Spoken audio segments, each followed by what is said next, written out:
body. So we teach our kids that their body is the temple of God. The next one is renew your mind for good. So we want our kids to learn that their mind is very important. In fact, I tell kids this all the time, that the most powerful sex organ is not your private parts, it's your mind.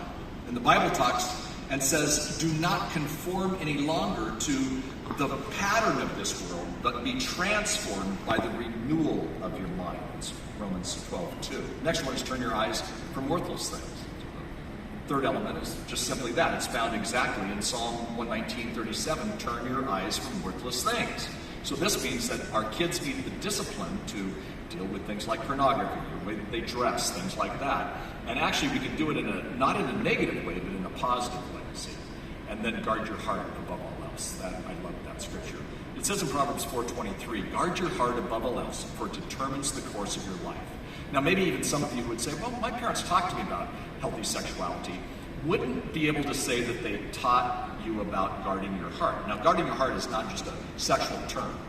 The Bible absolutely shows us that guarding your heart above all else determines the course of your life is about the way we handle finances, the way we handle faith, the way we handle relationships, so much else. But when it comes to sexuality, if our kids could learn to guard their heart, there would be a lot less baggage going into, well, marriage and adulthood, right? A couple of facts about sexuality, because I believe there's a sexuality crisis. I'm sure you agree with me.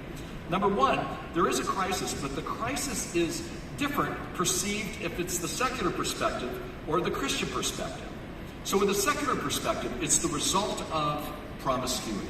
I mean, they are concerned about what goes on, sexually transmitted diseases, unwanted pregnancy, even abortion, because some of these people experience post-abortion syndrome. What's going on with single moms and single dads.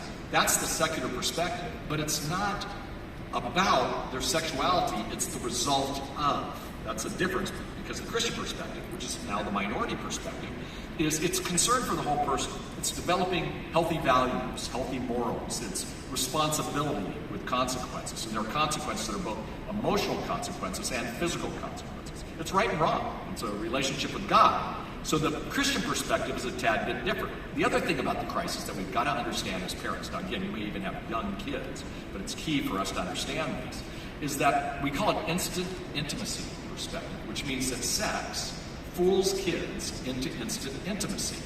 Now, authorities tell us that it takes about 2 years to actually know if you are in love or if you're just in infatuation. However, what happens when kids get older is that they have a sexual relationship and it fools them into thinking that they're in love, intimacy.